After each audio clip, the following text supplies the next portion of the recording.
can count on. KOMU 8 News starts now. KOMU 8's Grayson Rainey joins live at Watlow to tell us more about how the company thinks it can help. More than 200 people currently work here at the Watlow Columbia plant. Now the company wants to hire and train about 20 additional people. Watlow reporting live in Columbia, Grayson Rainey, KOMU 8 News. Ron Likens just got back to Columbia last night, bringing home his 4th Paralympic gold medal. Expansion will create around 270 jobs. Kawasaki Motors specializes in powdered engines that are used on motorcycles and airplanes. He wants to enjoy the victory and reflect back on the opportunity. Live in the newsroom, Grayson Rainey, KOMU 8 News. NOAA, the Associated General Contractors of Missouri, reports 80% of Midwest contractors report difficulty finding hourly craft workers, and 49% are having problems filling salaried positions. Today's event was an opportunity for students to learn more about the industry and potentially help bring those numbers down in the future. From the sounds of excavators and hammers, Mid-Missouri high school students got to experience the construction industry in Jefferson City. Not just jobs in the construction industry, there are careers, high-paying careers. Build My Future is a one-day event that helps local high school students see firsthand the construction industry.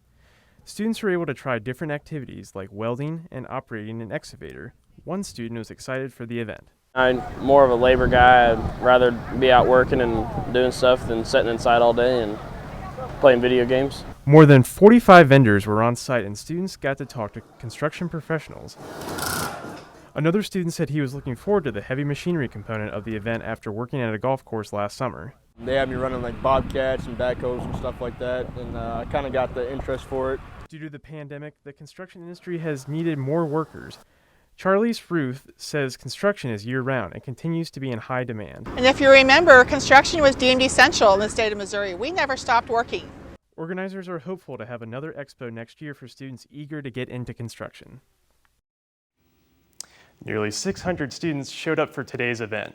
In the studio, Grayson Rainey, KOMU 8 News. NOAA, President Biden asked the Labor Department to require businesses with 100 or more employees to order those workers to get vaccinated or be tested every week.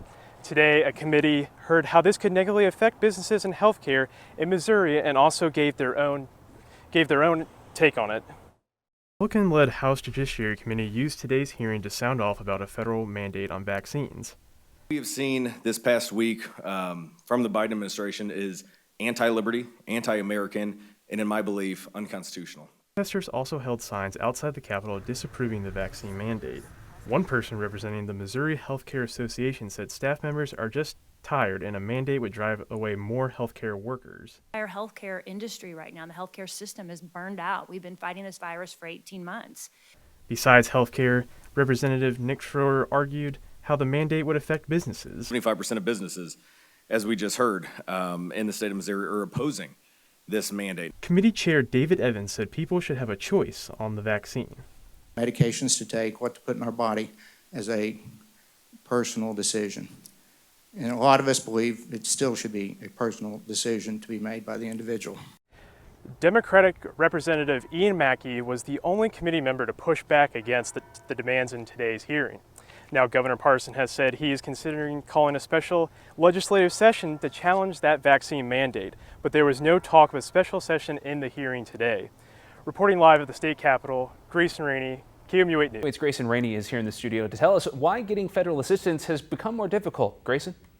Jordan, some Missouri families can't get proper federal assistance to help with food. Programs like the Supplemental Nutrition Assistance Program are designed to give benefits to low-income families. In the latest report from DSS, fewer people are receiving SNAP benefits this year from last year, but it's not because of a lack of need.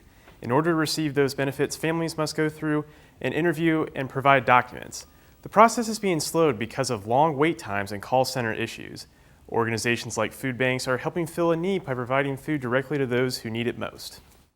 So unfortunately, with COVID, it has meant that a number of people have found themselves in need for the very first time. And across the country, food banks have seen increases in the number of people that are experiencing need and need food assistance. The food bank is hosting a food and fun drive next Tuesday in preparation for Thanksgiving.